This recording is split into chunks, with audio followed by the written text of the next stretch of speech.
Saudações, leitores e seguidores do Instituto Liberal. Eu sou Lucas Berlanza e estamos dando início à nossa quarta e última transmissão ao vivo, perfazendo a nossa segunda conferência do Instituto Liberal. Nós tivemos a nossa primeira conferência em outubro do ano passado na sede da Associação Brasileira de Imprensa, onde nós reunimos grandes nomes do Brasil inteiro para falar sobre liberalismo. Inclusive, nós transmitimos um filme sobre o nosso fundador, o empresário Donald Stuart Jr. Este ano, impossibilitados de realizar este mesmo evento com a mesma natureza presencialmente, nós decidimos, na medida do possível, substituí-lo por transmissões ao vivo no Instagram, também em torno de um mesmo tema, como foi o do ano passado. Teve o mesmo tema, as perspectivas e desafios do capitalismo e da democracia no século XXI. Este ano nós estamos concluindo hoje, 4 lives abordando com convidados especialíssimos o tema Desafios e Perspectivas da Liberdade na América Latina, da agenda liberal na América Latina. Nós já tivemos aqui 3 convidados especiais e hoje nós vamos receber mais um, que nós fizemos questão de ser aquele que viria encerrar as nossas conversas, que é o nosso querido amigo professor Denis Xavier. Ele já está pedindo aqui solicitando o ingresso, vamos colocá-lo na live.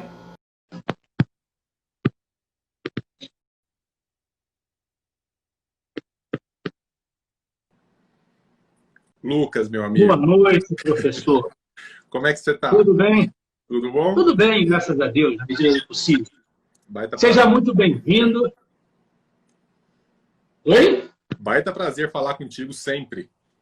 Não, prazer é todo nosso, certamente também daqueles que nos assistem. E nós estávamos dizendo, nós, em vez de realizar um evento presencial, nós realizamos esse ano uma série de 4 lives através do Instagram. É bom que já dinamiza um pouco também, um pouco mais o Instagram do Instituto Liberal. E sempre seguindo a regra, e é isto que preserva a identidade do evento, seguindo a regra de que os encontros, as conversas, os painéis têm um mesmo tema geral. No ano passado, nós falamos sobre capitalismo e democracia no século XXI. E este ano nós estamos discutindo a América Latina, a realidade da política latino-americana, sob o ponto de vista da agenda liberal. Nós já tivemos aqui conosco, no dia 1º de dezembro, o professor Lucas Ribeiro, que traçou um panorama do que está acontecendo nos diversos países da América Latina. No segundo encontro com a professora Marise Chons, nossa amiga, nós abordamos a relação entre a política norte-americana e a política latino-americana, para entender os impactos que as eleições dos Estados Unidos teriam sobre a nossa realidade atual. E no terceiro encontro, ontem, nós tivemos aqui a companhia do professor Ricardo Vélez falando sobre o populismo, que é um dos ingredientes essenciais no DNA dos problemas que a América Latina tem. Para encerrar, eu fiz questão de trazer aqui o nosso amigo e parceiro de tantos projetos, nosso amigo professor Denis Xavier, para a gente contrapor ao populismo o liberalismo, contrapor ao populismo o receituário que promete modificar esse cenário. Então, eu já apresento o nosso convidado de hoje. O professor Denis é autor e tradutor de dezenas de livros, artigos e capítulos científicos, professor associado de Filosofia Antiga, Política e Ética da UFU, a Universidade Federal de Uberlândia, professor do programa de pós-graduação em Direito na mesma universidade, possui graduação em Filosofia pela UFU e mestrado em Filosofia pela Universidade Estadual de Campinas, pós-graduado em Administração Pública pela Unicesumar, doutor em História da Filosofia pela Università degli Studi di Macerata, bolsista de doutorado pleno no exterior, CAPES, Itália, pós-doutorado pela Universidade de Coimbra. Sinceramente, por aí vai. Né? Senão, nesse caso, a gente tem o Instagram corta a gente se a gente for. Se a gente passar de 1 hora, então tem que ser aqui tudo muito contadinho. O currículo é vastíssimo. Esse é o cara que a gente está trazendo aqui para conversar com a gente hoje. Eu só acrescentaria que ele também é coordenador e autor da série Breves Lições, publicada pela editora LVM, que divulga justamente o pensamento dos mais importantes autores liberais, conservadores libertários de que se tem notícia. Eu tenho o prazer também de ser um dos colaboradores dessa série tão importante para esse propósito de trazer para o debate público a alternativa ao populismo, ao estatismo, ao socialismo. Professor, você não falou o ponto principal, Lucas, desse negócio, que é que nós somos amigos. O Lucas é um cara muito jovem, irritantemente jovem, e dono de um texto extraordinário, um intelectual já assim tão novo. Então é um baita prazer, viu, Lucas? Eu agradeço muito, porque de fato você fez questão que eu estivesse no evento e para mim é sempre uma honra quando você me convida. Tenho muito respeito pelo seu trabalho. Muitíssimo obrigado. Hoje eu já tinha, como fiz nas outras lives, preparado mais ou menos o roteiro, o que a gente vai abordar, só que eu gostaria de fazer um comentário para ilustrar a nossa discussão hoje. Calhou disso acontecer no dia em que nós temos uma demonstração clara das fragilidades institucionais na América Latina, aqui no nosso Brasil, já sei do que é o avanço de um golpe na política brasileira. Isso me lembra imediatamente os anos 60, quando nós tivemos a emenda parlamentarista para limitar os poderes de João Goulart, que foi ilegal, e depois, ilegalmente, também aprovou-se um plebiscito para voltar com o presidencialismo. A gente imagina que essas coisas ficam no passado. Sim. Né? Mas, em plena Nova República, tão enaltecida Nova República, estamos aí assistindo ao avanço de um golpe no STF para chancelar uma reeleição ilegal dos presidentes da Câmara e do Senado Federal. Sim. Puxando dessa ilustração, que já mostra a importância de discutir o tema, eu queria saber de você, professor, na sua visão, o que há de particularmente complicado na América Latina em relação ao enraizamento da liberdade? Lucas, eu até assim, se eu eventualmente me deixar levar aqui pelo fluxo da oratória e soltar um palavrão de vez em quando, não se surpreenda. É muito irritante, é uma coisa angustiante você olhar essa espécie de eterno retorno, especialmente em terras latino-americanas, mas com especial ênfase por motivos óbvios no Brasil, porque de cá nós somos, a pautas, a iniciativas, a um modo de pensar, a um modo de reagir a certas situações, cujos efeitos, cujos resultados nós já conhecemos amplamente e que, de alguma maneira, configura uma espécie de pathos, né? Uma espécie de patologia, uma espécie de afecção da qual a gente simplesmente não consegue se livrar. Antes de conversar com você, hoje de manhã, eu recebi pelo WhatsApp um texto rápido, até acho que ele deve ter gerado assim, diversos grupos, muito interessante, sobre o Dia de Ação de Graças nos Estados Unidos. Ele tem uma origem bem interessante, que, ao que parece, foi bastante romantizada em alguns livros da história, que dizem respeito a uma fome que acontecia na colônia de Plymouth, que hoje é Massachusetts, e nessa colônia, vamos dizer, os novos americanos, né, recém-chegados ali, passavam por grandes dificuldades, e na história, vamos dizer, mais romanceada, alguns índios teriam chegado naquela colônia e mostrado como se cultiva, como se planta, e dali os peregrinos teriam evitado a fome e teriam saído daquela situação. Ao que parece, a coisa não correu bem assim. Já no Mayflower, houve uma espécie de decisão para que a terra fosse entendida como coletiva, como um terreno coletivizado, ou seja, não existiria naquele novo modelo de sociedade propriedade privada, então todos plantariam, todos comeriam daquela plantação, e foi isso que aconteceu assim que eles chegaram. Estou falando de 1620, 1621, em coisa de um ano desse regime coletivizado, já estabelecido ainda nos navios, um ano depois da sua implantação, a fome se apoderou daquela colônia. Basicamente por quê? Quando todo mundo é dono, ninguém é dono. Né? Então, bom, olha só, o Lucas vai trabalhar ali, vai plantar ali, a terra é nossa, eu vou plantar de cá, a terra é nossa, o João vai trabalhar de lá, a terra é nossa, o que aparecer ao final, todo mundo come, todo mundo se alimenta disso. Fato é, no entanto, que, bom, o Lucas está trabalhando, né? Deixa eu descansar aqui um pouco. Vamos fazer uma música? Vamos fazer uma música. Pega, você entende? O próprio Aristóteles já denunciava isso, né? Na política, aquilo que é de todo mundo não é de ninguém. Então, muito rapidamente se instaura a fome naquela situação. Um cara que veio a ser futuro governador daquela região, inclusive por diversos anos, e os documentos são muito interessantes, né? Os documentos dão conta de que havia uma espécie de corrupção que tomou conta daquela colônia. As pessoas queriam roubar a comida do outro, as pessoas fraudavam o sistema, faziam de tudo para se dar bem, não havia nenhum tipo de colaboração no final das contas. Percebendo o erro, em um ano eles ajustaram a máquina, disseram, não, peraí, vamos redistribuir isso daqui em terrenos privados, então agora isso aqui é do Lucas, esse aqui é do João, aquele lá é do Denis. Em mais um ano, eles resolveram o problema da fome. Em mais um ano, eles resolveram o problema da fome. Claro, cada um responsável pela sua construção, cada um responsável por aquilo que produz. Logo, eu posso negociar o excedente. Ou seja, Lucas, o que eu vejo, né, e você observa isso na história de diversos povos, é um aprendizado com os fatos, que muitas vezes se dá rapidamente.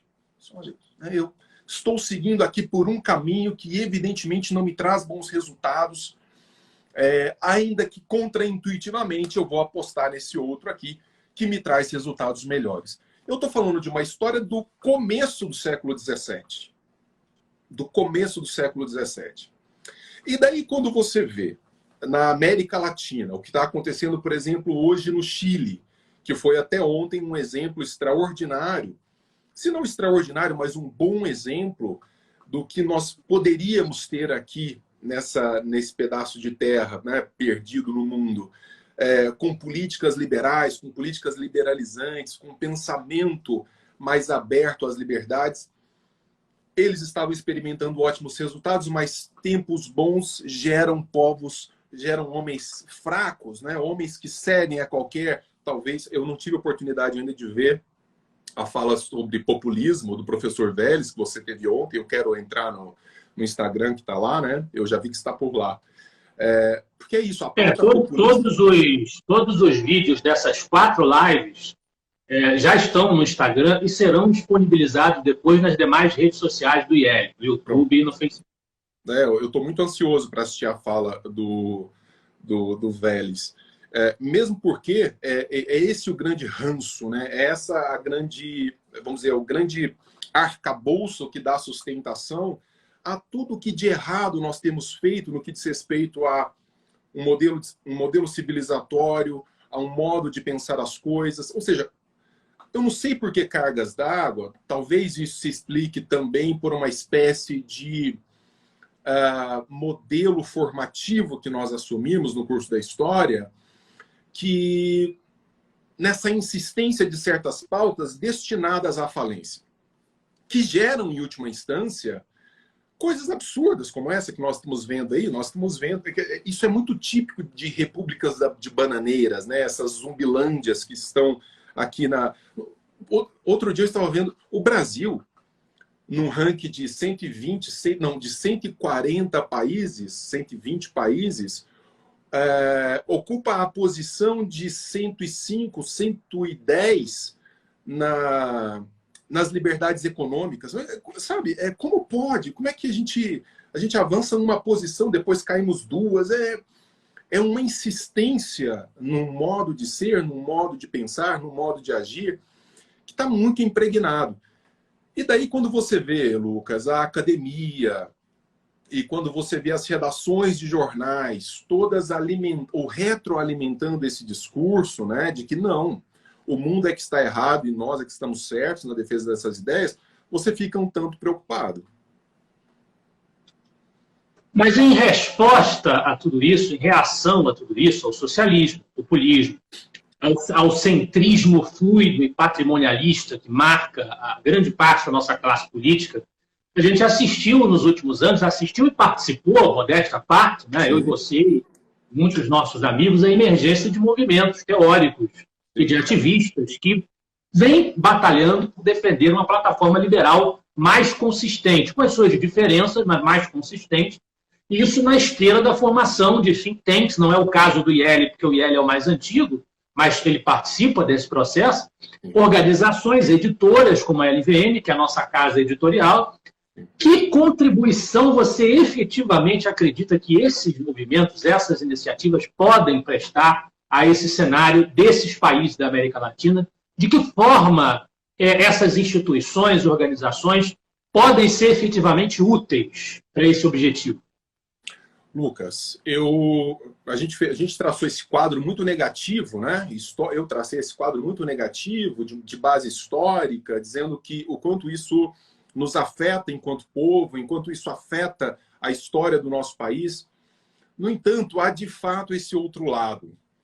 Nós avançamos numa velocidade, eu diria até surpreendente, no que diz respeito às pautas liberais, às pautas da liberdade, das liberdades individuais como um todo. Se você for pensar nos últimos 5 anos, do que aconteceu no Brasil em termos de construção de nova literatura, de divulgação dessas ideias, nessa que é a nova ágora, né? A ágora da contemporaneidade, que são as redes sociais, que é isso aqui que nós estamos fazendo. Né? Então, olha, são 40 pessoas aqui nos acompanhando nesse momento, outras tantas que vão ver depois essa gravação, e isso vai se multiplicando dentro das casas. Então, nós demos um salto muito grande. Nós avançamos muito rapidamente. Como tudo aquilo que cresce muito rapidamente, carece, às vezes, de alguma substância, de alguma estrutura de sustentação. Quer dizer, é normal, são as dores do crescimento. Às vezes a gente se perde enquanto movimento, às vezes alguém que se diz liberal solta uma besteira horrorosa que nada tem a ver com defesa das liberdades. Mas isso são movimentos que vão se corrigindo. Vamos dizer que esses institutos, essas organizações, as editoras, todo mundo que está trabalhando nesse processo de divulgação, acho que tem uma função primordial. E ontem ainda eu ouvi a Marise Chons, que você recebeu, conversando com o Roberto Rachevski sobre isso. Só faz sentido esse trabalho quando ele afeta individualmente as pessoas. Eu realmente não acredito, Lucas, em nada que seja assim.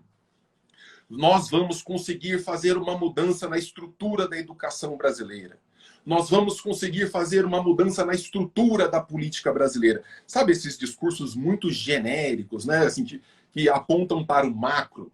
Eu não acredito em nada disso. Eu acredito em você publicando seus livros, divulgando seus livros, esse livro chegando às mãos, né, da Maria, da Joana, da Sebastiana, que vão pegar esse livro, vão gostar e vão indicar para outra pessoa que vai ler. Então, é o trabalho do indivíduo. Mesmo porque, né, nesse sentido, a minha leitura de realidade é muito randiana. Eu não sei o que é sociedade, eu não sei o que é comunidade, eu sei o que é indivíduo.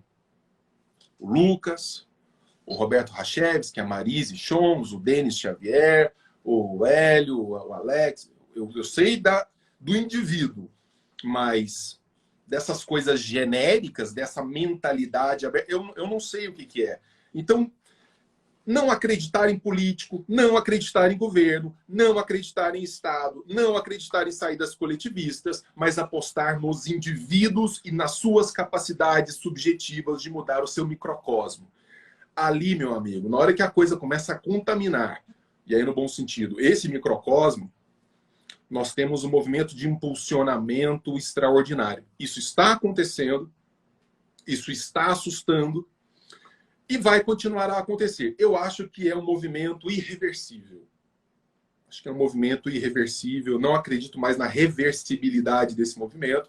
Acredito que nós vamos continuar apanhando muito, sendo muito ameaçados pelo modelo existente, mas isso é como extrair um parasita de um corpo, né? Quanto mais força você faz para extraí-lo, mais ele se agarra, mais ele vai machucar aquele corpo, mais ele vai se abraçar às estruturas e se tornar violento.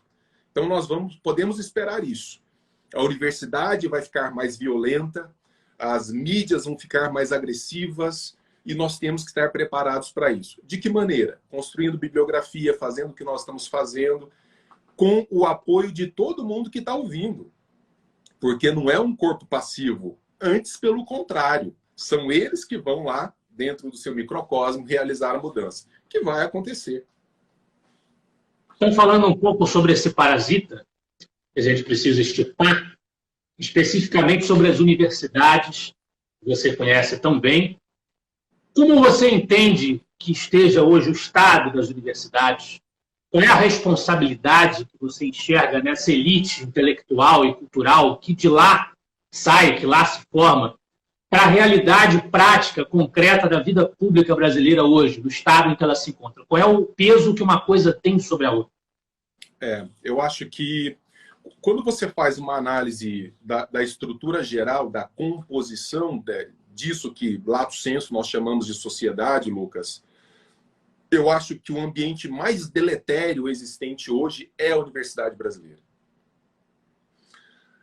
As pessoas... Eu moro numa cidade, e você mora numa cidade de perfil semelhante, nós moramos em cidades que elas têm um ritmo muito intenso de vida, quer dizer, aqui menos, claro, nem vou comparar Uberlândia com 1 milhão de habitantes com o Rio de Janeiro, mas aqui é uma cidade do interior, mas bastante progressista no sentido, não aquele progressista que nós não gostamos, mas de comércio, de indústria. As pessoas têm uma certa ojeriza a discursos estatistas, né? Há muito empreendedor, gente que quer liberdade para construir. Então, há uma dinâmica própria da vida em comunidade que meio que já se espalhou por boa parte dessa comunidade. Mas a universidade brasileira se tornou o grande bastião, se tornou a grande fronteira desse discurso do ressentimento, desse discurso do coletivismo, desse discurso da mediocridade, da celebração da mediocridade como um standard, né, de atuação. O Rick está comentando aqui, ambiente do ensino médio, mas por que isso acontece? Os professores que estão no ensino médio, que estão no ensino básico, são os professores que são formados por essa universidade. Então, evidentemente, ninguém vai oferecer aquilo que não tem. Ninguém dá o que não tem. Então, o que acontece é uma repetição de um certo discurso em ambiente escolar. Dentro da minha faculdade, por exemplo, o que se ensina no ambiente de licenciatura é Gramsci. É o grande autor estudado em ambiente de licenciatura, Gramsci. Ninguém está puxando um parêntese nisso daí, no meu curso de graduação, eu sempre gosto de falar, eu não fiz essa disciplina com esse professor, porque havia outras opções, e evidentemente eu escolhi as menos ruins. Mas havia um professor, curso de jornalismo, na UFRJ, havia um professor que na disciplina de teoria da comunicação, ele ensinava única e exclusivamente, da primeira à última aula do semestre, a teoria da hegemonia de Gramsci. Não havia outra matéria para ser ensinada na disciplina dele. Lucas, você sabe, você me conhece, nós somos amigos há um tempo, e eu procuro ter, pelo menos, uma postura sensata em relação a certos temas. Por muitas vezes eu me peguei me questionando assim, sei lá, vamos dizer, a influência mesmo, toda essa influência desse marxismo nas fileiras da universidade, dessa social-democracia europeia mais recente nas fileiras da universidade. Cara, eu não consigo estabelecer tese em sentido contrário. Simplesmente não consigo. É muito forte, é muito intenso. É impressionante como que as notícias chegam, como que os desabafos chegam, as pessoas abandonando a universidade. Lucas, metade da universidade pública brasileira é composta por vagas ociosas. Ninguém aguenta mais isso. Você é um panfletarismo e ninguém aguenta ser panfletado. Estou inventando aqui um negócio. Ninguém aguenta ser panfletado manhã, tarde e noite. Você entra na porta da universidade e tem um cara com um panfletinho. Feminismo, gênero e terceiro banheiro e não sei o quê. E você sai horas depois com o cara panfletando. Assim, ciência que é bom, discussão científica. Agora, eu vou te dizer uma coisa. Isso não tem nada de ruim no que eu vou dizer, não. Eu acho que é bom. A Universidade Brasileira está minguando, né? Ela, em termos de ensino hoje, ela é absolutamente irrelevante. Em termos de ensino, ela é irrelevante. Em termos de pesquisa, ainda não completamente irrelevante. Há boas pesquisas pontualmente acontecendo dentro das universidades. Mas se ela não sofrer uma profunda reformulação constitutiva, logo, logo, por exemplo, há em Harvard, por exemplo, planos para que em 2030 cursos à distância sejam vendidos na língua dos países de origem, não de origem, dos países de destino. Então, quer dizer, em muito pouco tempo, Lucas, você vai falar assim, eu não vou fazer o FRJ, eu vou fazer Harvard, ouvindo aulas em português. Você vai ter um diploma de Harvard, pagando R$400 por mês, R$300 por mês. Por que você não faria isso? Então, sabe? E a Universidade Brasileira, ela vai cada vez mais. Nós tivemos coisas absurdas nesse processo do Reúne aí, de ampliação absurda de quantidade de vagas de universidades. Abriram universidade para estudar afromatemática. Você entra nas páginas, das universidades, os eventos. Mas, assim, eu já fiz essa experiência. Os eventos são assim, o negro e a sua importância na sauna do não sei o quê. Os ônibus públicos e os quilombolas. Sabe? Então, assim, não tem sentido. Não faz mais sentido, né? E a universidade se perdeu nisso, nos todos, todas e todes. É a grande resistência. É o grande ambiente de resistência que nós vamos ter, Mas eu acho que, no fim, talvez a gente nem vá romper com eles. A gente vai criar outros espaços e vamos deixá-los minguar na sua irrelevância. Pelo menos, até no primitivismo, até na barbárie que a gente vê muitas vezes se manifestando nas universidades, para mim esse negócio de todos e todos, isso é barbárie, isso é a destruição da civilização. Até aí, até nesse tipo de comportamento, a gente consegue enxergar alguma esperança, por exemplo, na UFU, eu gosto sempre de lembrar disso, quando eu estive aí. Quando eu estive aí para participar do congresso que vocês realizaram, o Pragmata realizou, eu estou acostumado a entrar em banheiro de universidade pública e ver pichações horrorosas, sempre numa direção ideológica. Pichar banheiro, para mim, é errado em termos absolutos, não importa o que você queira dizer. Mas, pelo menos, na UFU, quando eu fui ao banheiro lá na universidade, estava lá, o cara tinha pichado em cima de uma privada, dizendo assim, solte o seu Lula aqui. Então, pelo menos, tem alguma esperança. Até na barbárie tem alguma esperança. Mas cara, mas é verdade, assim, há muito disso. Você sabe que eu fiz uma campanha, assim, minha vida estava muito boa, Lucas. Tudo muito organizado, publicando livros, ótimos amigos. Eu falei assim, deixa eu arrumar uma merda na minha vida. Vou sair candidato a reitor da Universidade Federal de Berlândia. Já imaginando o que vinha, né? Claro, eu não sou nenhum ingênuo, já sabia a porrada que viria e tal. Deixa eu arrumar uma confusão para minha vida, porque tá tudo muito tranquilo e correndo bem. Cara, é impressionante. A quantidade de pessoas que chegaram até mim e falaram assim, Denis, compartilhe da sua visão, olha essa leitura de mundo, puxa vida, que coisa interessante e tudo, mas eu não posso sequer dizer isso publicamente. Não posso dizer. Meu orientador me mata, meu chefe de departamento me mata, meu diretor do instituto me arrebenta. Então, cara, é isso. Há muitas pessoas, né? Mas existe uma mentalidade de fundo que foi retroalimentada. A Universidade Brasileira, ela foi construída com uma mentalidade de esquerda, especialmente a partir da Paulista, da USP, dos anos 60. Você olha para os quadros da USP e dali migrou boa parte, né, do corpo docente para o resto do Brasil. Você olha para a USP dos anos 60, são aqueles professores franceses, professores europeus de modo geral, fortemente devedores de uma tradição marxista. Isso se instaurou ali de maneira... Os caras tinham aula em francês, porque não sabem nem falar português. Ali tem Marilena Chauí, Fernando Henrique, Florestan Fernandes, tantos intelectuais de esquerda que saíram dali e essas influências foram se multiplicando. Então, é natural que tenha acontecido isso. O que não é natural é que a universidade tenha se fechado completamente a influências diversas. Eu não quero que os caras deixem de estudar Marx na universidade. Eu quero que eles continuem estudando, mas eu quero que ao lado de Marx tenha todos os autores que nós divulgamos e que são fundamentais. Até porque, quando chegarem esses outros autores nas grades formativas, o aluno terá condições de fazer um julgamento do tipo: Marx é uma merda horrorosa. Quer dizer, esse cara ele errou drasticamente naquilo que ele propunha. Então, mas ele só consegue fazer isso com o contraponto. Se ele só tem uma visão monopólica, é claro que depois, quando ele volta para a sala de aula como professor dos meninos, a coisa avança por aí.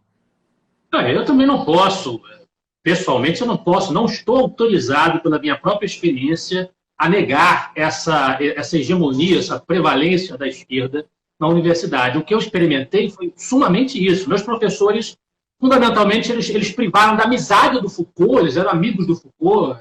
Isso. A referência deles é Foucault, entendeu? Eles contavam isso abertamente. E não tinha clima, não tinha absolutamente atmosfera para eu apresentar quase nenhuma aula. Não é que não houvesse algumas raríssimas exceções em que eu pudesse me apresentar, mas na maior parte das vezes não dava, porque não tinha. A atmosfera é totalmente hostil a você. Tanto a atmosfera docente quanto a discente é hostil a você. Você vai esquentar a mufa para quê? Você quer passar, ser aprovado, você fica quieto, fica calado. Lucas, você olha, os caras falam assim, como é que um cara como Haddad foi virar professor? O Haddad era desses alunos da USP, carregadores de pasta. Então, assim, né? Então você tem o professor, você tem o medalhão, e você tem o aluno assessorzinho que fica ali ensaboando o professor, idolatrando o professor, dizendo que tudo que ele fala tem completa razão de ser. Daí, aquela bolsazinha da FAPESP já vai para o cara, né? E dali no próximo concurso para docente já vai, a vaga já está pronta. Então é um sistema que se retroalimenta e ele continua. Cara, fala seriamente, você me conhece, você sabe o meu perfil. Qual é a chance hoje, se eu saísse hoje, muito mais experiente, com a produção muito maior, muito mais capacitado, de passar num concurso hoje, em qualquer universidade pública brasileira? Zero. Na hora que eu me candidatar, pode ser para o que for. Pode ser para alfabetizar um aluno. Não me deixam entrar, mas não me deixam mesmo. Na hora que eu olhar lá, o que eu escrevo, o que eu falo, as coisas que eu digo, mas não deixam de jeito nenhum. Eu fui um acidente de percurso dentro da Universidade de Pereira. Os caras devem se rasgar quando me veem lá dentro. E isso, assim, acontece muito pontualmente. Esses perfis não são bem-vindos dentro da universidade. Isso aí, eu já tenho problema para entrar em mestrado, mas enfim, aí eu não vou. deixa quieto, entendeu? Mas isso aí que você está falando é a pura verdade. Infelizmente, é a pura verdade. E a gente não tem como esconder. Você tem um trabalho público, você tem livro exportado, você aparece na internet, você está na televisão, você está no Brasil Paralelo, você está para todo lado. O cara te questiona, você fala assim, não, mas eu mudei de ideia só para prestar esse concurso. Não tem como. Faz parte. Um dos grandes males da América Latina, que nós abordamos no encontro com o professor Vélez, é o patrimonialismo. Daí vem, em boa medida, esse populismo que nós tão marcadamente enfrentamos, somado também a uma certa mentalidade tribalista, que a gente vê muito, né, que dificulta o enraizamento aqui da ideia da impessoalidade da lei, do império da lei, que é um princípio tão caro à tradição liberal clássica, né, vinculado de muitas maneiras ao individualismo moderno, está no cerne da conceituação do que seja o liberalismo. Eu queria que você falasse um pouco, em resumo, a gente tem, como você sabe, o tempo curto, eu imagino que tem uma história longa para contar sobre isso. Qual é o histórico de elaboração desse princípio da impessoalidade da lei? Qual é a importância dele para o pensamento liberal? Olha, Lucas, você sabe que esse é um debate que remonta ao mundo grego antigo. Quando você sai de um ambiente de... Eu até estou terminando de escrever um opúsculo, um pequeno livro sobre isso. Pelo menos ele tem ali algumas primeiras partes que tratam desse tema. É muito interessante. Quando você vai na proto-história da Grécia, você tinha, num primeiro momento, ali, séculos 13, 12, 11 a.C., imagine, então, nós estamos falando de um bom tempo lá para trás, você tinha uma estrutura palaciana, micênica, no que depois veio a ser o terreno grego, o território grego, que era, então, ancorada completamente na figura de um rei, que exercia funções não só político-econômicas, mas funções religiosas também, funções místico-religiosas. Então, toda a vida girava em torno dessa figura do rei, cujos registros dão conta de que ele era chamado de Anax. Então, o Anax era esse rei todo-poderoso que governava toda a cidade, toda a parte urbana da existência e também a parte rural que ficava ali nos arredores do palácio. Então você não tinha uma palavra dessacralizada, você não tinha uma palavra do debate, né? O que o rei diz está terminado. Há uma invasão dórica, ali por volta do 9º século a.C., e essa invasão ela desestrutura a forma palaciana e aponta para o surgimento da polis, para o surgimento da cidade, por volta do 8º, 7º século a.C. E isso muda tudo, Lucas.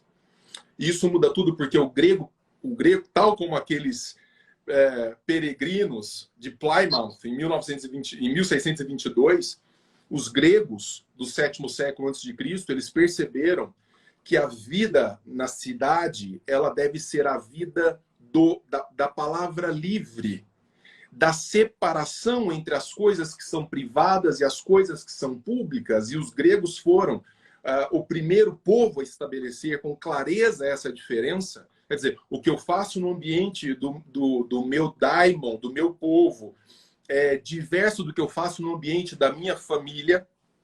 Ou seja, há uma nítida separação entre as coisas, aquilo que diz respeito a todas as pessoas que vivem na cidade e aquilo que diz respeito só a mim dentro da minha casa. Os gregos foram o primeiro a estabelecer isso, enquanto outras civilizações naquele mesmo momento histórico ainda experienciavam, por exemplo, como no Egito, né, aquela estrutura de poderio político e religioso ancorados numa figura única. E isso muda a história do Ocidente, isso muda a nossa história. O que acontece na América Latina e o que acontece no Brasil de modo especial é que nós não aprendemos uma lição de 2.700 anos, que é exatamente dessa impessoalidade ao lidar com a coisa pública, ao perceber que a coisa pública, exatamente por estar, vamos dizer, submetida aos desígnios de todos, eu não posso tratá-la como bem entendo. Você começou a nossa live com esse exemplo de hoje, que é de revirar o estômago.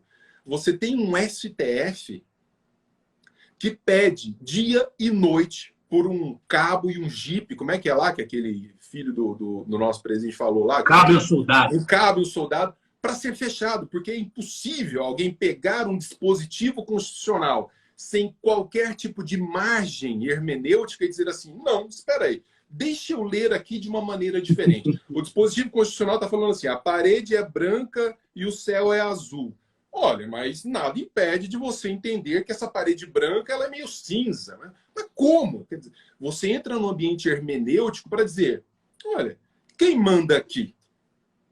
Quem manda aqui? Nós temos uma elite pública, nós temos uma elite de servidores públicos que tomam conta de um país inteiro como se fosse coisa privada.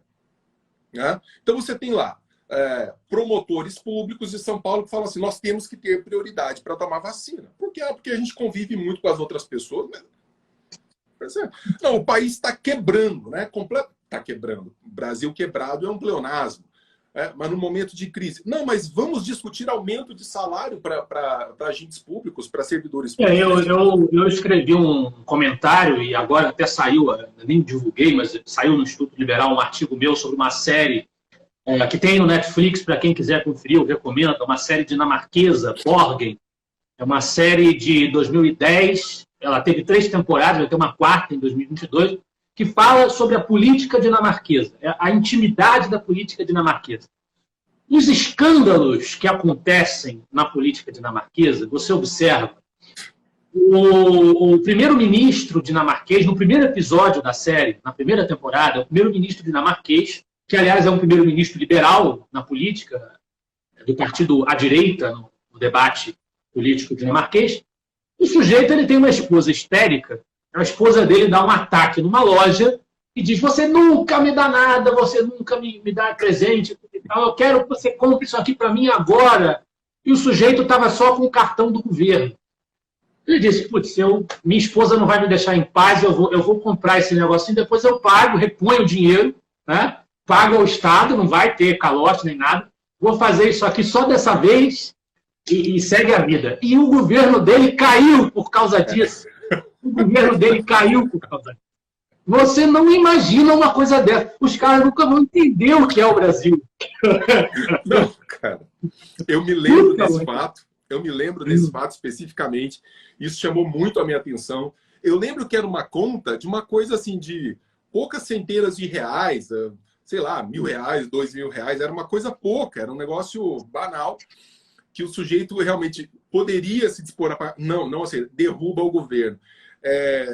Isso é muito comum em países civilizados. E, por via diversa, se torna cada vez mais incomum em países extremamente estatizados como o nosso. Eu fico muito impressionado, Lucas, e isso me impressiona mesmo, com a tenacidade e a cara de pau dos servidores públicos brasileiros na defesa dos seus privilégios.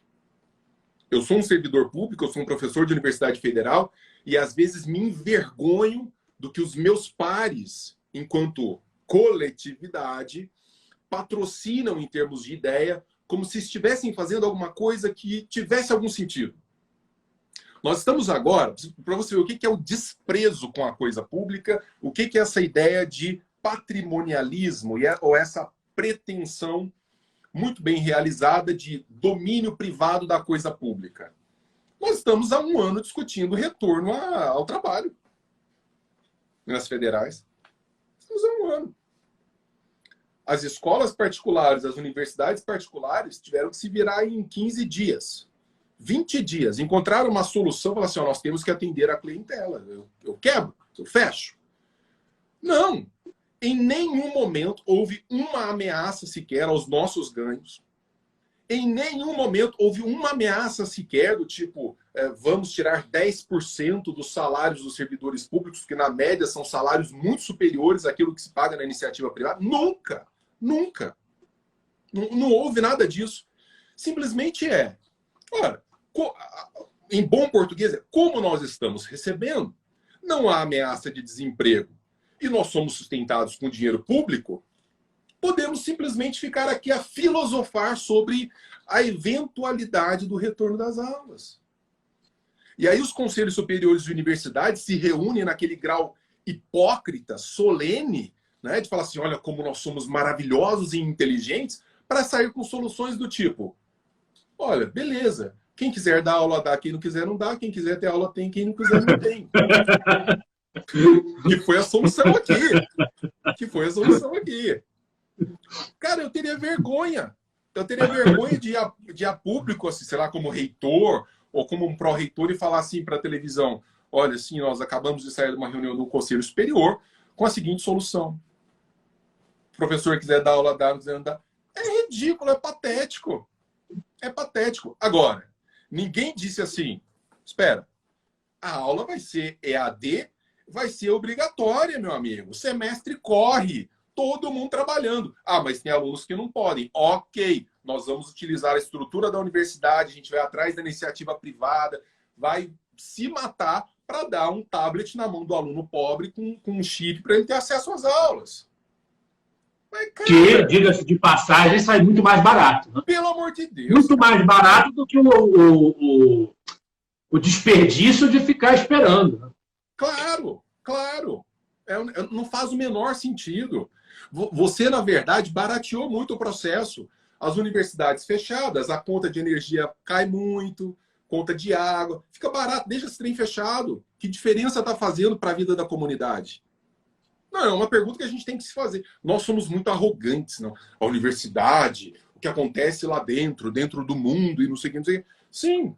Agora, vamos ver de fato o que está acontecendo. Eu adoraria, assim, no meu tempo de faculdade, se eu pudesse, de graduação, se eu pudesse fazer as aulas de casa em vez de ter que me deslocar para um bairro distante, para ouvir pregação política. Eu adoraria fazer pela internet. Seria muito bom. Agora os caras estão se matando, basicamente pelo seguinte: como as aulas, as poucas que estão acontecendo, porque na verdade é para inglês ver, ninguém está... as poucas que estão acontecendo, como elas são divulgadas, né, vamos dizer, elas estão em plataformas e tudo, são gravadas muitas vezes, o cara está tendo que se segurar na militância. Porque ele vai falar assim, pô, agora eu vou ser pego, né? Agora se eu fico lá fazendo proselitismo político dentro de sala de aula, a chance de ser pego de um pai, de um aluno de ensino médio, tá cheio de pai de aluno de ensino médio louco da vida, porque tá vendo professorzinho de camiseta do Che Guevara falando merda na aula. Então é uma forma que os caras estão desesperados. Olha, eu acho inevitável. EAD é uma coisa extraordinária, barateia processo, otimiza a situação e não impede das pessoas se encontrarem eventualmente, fisicamente, se assim preferirem. Mas essa dá bem a noção do que é esse patrimonialismo, essa ideia de pessoalidade no trato da coisa pública. Lucas, isso acontece o tempo inteiro em todas as situações. Agora, Denis, essa coisa da gente ver o debate público muitas vezes ser barateado numa disputa entre quem defende a melhor ditadura. A ditadura de direita, a ditadura de esquerda é que é bom. Né? A gente ainda vê uma disputa entre defensores de diferentes regimes ditatoriais onde só muda a cor ideológica. Por que isso ocorre? Por que tem esse fetiche com Pinochet, com fulano e ciclano? Como é que a gente combate isso no meio liberal? Olha, eu sou da tese de que, especialmente para pessoas mal formadas, é muito conveniente e confortável ser conduzido. Quando você pega a longa tradição da história da filosofia, Lucas, o que você vê é uma forte preocupação da maior parte dos filósofos no sentido de perceber como que existe uma massa fundamentalmente disposta a se deixar conduzir bovinamente. Obedecer não dá trabalho. Obedecer, para muitas pessoas, faz mais sentido do que o empenho de construir um próprio percurso. E isso, é claro, é agravado por um processo formativo, escolar, mas não é o único fator. Né? Eu acho que existe uma mentalidade que vai se retroalimentando de fatores culturais, de fatores escolares, de educação doméstica e educação formal. Eu acho que essa coisa ela vai se entranhando, né, num certo modo de pensar que para o homem comum parece fazer máximo sentido. Eu gosto muito da resposta do Kant a isso. Né? O Kant ele faz até uma exortação em latim, sapere aude, quer dizer, vamos ousar, né? Buscar a ilustração, buscar a construção dos nossos caminhos, mas há um grupo, uma grande massa que prefere, para utilizar a linguagem kantiana, ser puxada pelo carrinho. Então você fica ali em cima do carrinho, o cara está te puxando, você fala, que gostoso, confortável, alguém está decidindo por mim. O grande problema de ser puxado no carrinho é que você não traça o seu destino, né? Você é conduzido, você é uma massa, você é gado apacentado, que é outro termo kantiano. Então, como é que num país, no século XXI, alguém discute vacinação obrigatória nesse caso? O tipo de mentalidade que nós temos, assim, tipo de desejo bovino de submissão. Então, de novo, eu não acredito em mudanças em ambiente coletivo, eu não acredito que essa mudança vai acontecer na escola, vai acontecer no menino que vai para a escola. Vai acontecer no menino que vai para a escola. Vai acontecer no almoço de domingo, com o pai falando para o menino sobre liberdade, com a mãe falando para o menino sobre Hayek. É ali que vai se dar a mudança. Ali é que essa educação doméstica vai ser irradiada para o mundo real. Caso contrário, se não fosse por aí, não mudaria, mas vai acontecer por aí. Bom, a gente já está passando aí dos 50 minutos. Eu só faria uma questão para você sobre o problema identitário. Evidentemente, isso não é um problema exclusivo da América Latina, é um problema que a gente vê preeminente no mundo inteiro, inclusive nas nações mais desenvolvidas, mas é um problema central para a nossa pauta contemporânea. É o problema da política identitária. De que forma você entende que um liberal deva se posicionar diante dessa pauta? Como é que você enxerga o estado em que ela se encontra avançada na América Latina? A gente já falou bastante aí dentro da ambiência universitária dessa porcaria de todos, né, que é uma deformação linguística e um atentado civilizacional, na minha visão. Sim, no meu entender também. Lucas, eu como liberal defendo todas as formas de existência, desde que essas formas de existência não me impeçam de exercer também livremente a minha liberdade e, portanto, desde que todas essas formas de existência não reclamem espaço formal de existência e, portanto, que não sejam propostas e que não sejam impostas por meio de qualquer tipo de coerção. Então, eu acho que faz sentido alguém que se olha no espelho e diz assim: eu não me sinto reconhecido por todos ou todas, eu prefiro Todds e vou usar isso. Todds, Nescais, o enlatado que você quiser, o achocolatado que você quiser. Para mim não faz a menor diferença. Isso se torna um problema quando você quer fazer disso uma lei ou uma norma universitária ou uma norma que me obrigue a fazê-lo independentemente daquilo que eu considero ser correto. Então, tem uma escola particular que optou por usar todos, todas e todes, alunos, né? O que eu chamo de a língua do Mussum. Mussum foi um grande precursor dessa língua da neutralidade de gênero. Né? Advertidamente. Ele não sabia, mas quando ele falava suco de cevades para se referir à cerveja, ele já estava ali lançando as bases intelectuais dessa nova língua. Cara, tudo bem, não tem nenhum tipo de problema. A escola é particular. Eu não quero que meu filho aprenda isso. Tira da escola e coloca numa outra de gente que pensa de forma diversa. Eu acho uma excrescência absoluta. Por isso eu não deixaria meu filho nessa escola. Mas tem pai e mãe que vai achar muito normal e eventualmente até algo desejável. Deixa lá e aprenda. E a vida se encarrega. Darwin se encarrega. Né? As coisas vão se colocando. Agora, não se imponha a mim. Não se imponha a mim com esse discurso do politicamente correto do tipo, ou eu aceito, ou eu não sou gente. Né? Então, isso absolutamente não dá para aceitar. Então, eu acho que a postura do liberal nesse sentido deve ser uma postura de máxima tolerância com as diferenças, o que não significa dizer concordância. Eu acho que nós temos que continuar aqui. Então, eu posto contra isso, porque eu sou contra isso. Filosoficamente falando, mas não sou contra a possibilidade dessas pessoas brigarem pelo seu espaço e defenderem as suas ideias, de jeito nenhum. No entanto, políticas intervencionistas, no sentido de calibrar certas ações e pensamentos em ambiente, especialmente em ambiente público, de jeito nenhum. Se a gente começar a se dobrar para esse pessoal, não vai sobrar nada. Denis, muito obrigado mais uma vez por você ter aceito bater esse papo aqui com a gente. O Instituto Liberal agradece. Eu queria te abrir o espaço para você fazer as suas considerações finais, se for possível, apesar das velhas afirmativas de que o pessimista é apenas um realista, né?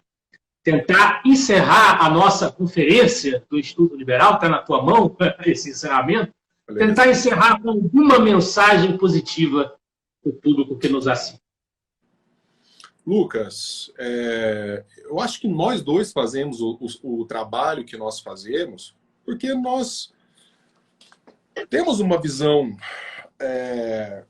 de realidade que se mostra muito fecunda para esse discurso da liberdade, para as ações de liberdade, para a construção de um país que todos nós desejamos, mais próspero, mais saudável, mais bem educado, mais culto. Eu não faria isso com o empenho que eu faço, e você, eventualmente, não faria isso com o empenho que faz se nós tivéssemos uma visão pessimista a respeito das coisas, do tipo, olha, esse esforço não vale a pena, isso daqui, na verdade, é um grande jogo, porque, no fim das contas, tudo vai ficar exatamente da mesma forma. Não vai. como não está da mesma forma. Claro que isso não avança na velocidade, vamos dizer, que nós gostaríamos. Há momentos de forte frustração, mas esses momentos de frustração, no meu entender, derivam daquilo que eu disse pela metade da live, que é, nós estamos lidando com um sistema parasitário, e desconstruir um sistema parasitário significa enfrentar a agressão do parasita que não quer se desgrudar do corpo parasitado. E eles vão fazer de tudo, e eles vão se valer de todas as armas.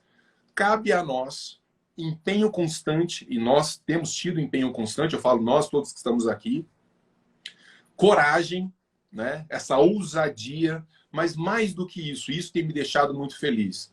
Nós estamos nos preparando intelectualmente para a batalha, né? O seu sucesso editorial, o editorial que nós temos aqui com as nossas, o sucesso editorial que nós temos aqui com as nossas iniciativas, o modo como as pessoas reagem a esses discursos. Eu não conheço, Lucas, um ex-liberal.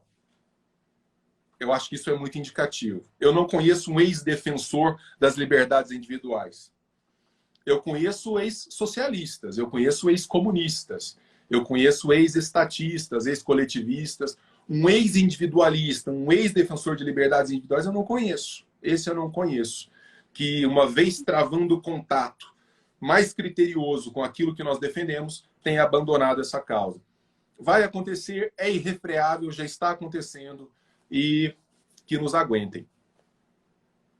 Isso aí, o Instituto Liberal agradece ao professor Denis Xavier, agradece também ao professor Ricardo Vélez, à professora Marise Chons e ao professor Lucas Ribeiro, que abrilhantaram a nossa segunda conferência. Agradecemos a você que nos acompanhou ao longo desses 4 dias. Esses vídeos, como eu disse ao começo, estarão disponíveis nas demais redes sociais do IEL nos próximos dias. E a gente espera que o nosso trabalho continue. Convido você a seguir o Instituto Liberal nas suas redes sociais, a acompanhar o nosso site, institutoliberal.org.br, que publica conteúdos com diversas opiniões, que é justamente com o propósito de fazer o entrechoque das posições dentro do movimento liberal, que a gente cresça com as diferenças, que a gente produza, que a gente continue na batalha, porque, como disse o professor Denis, vale a pena. Um grande abraço para todos, uma boa noite, até a próxima. Beijão. Foi um prazer.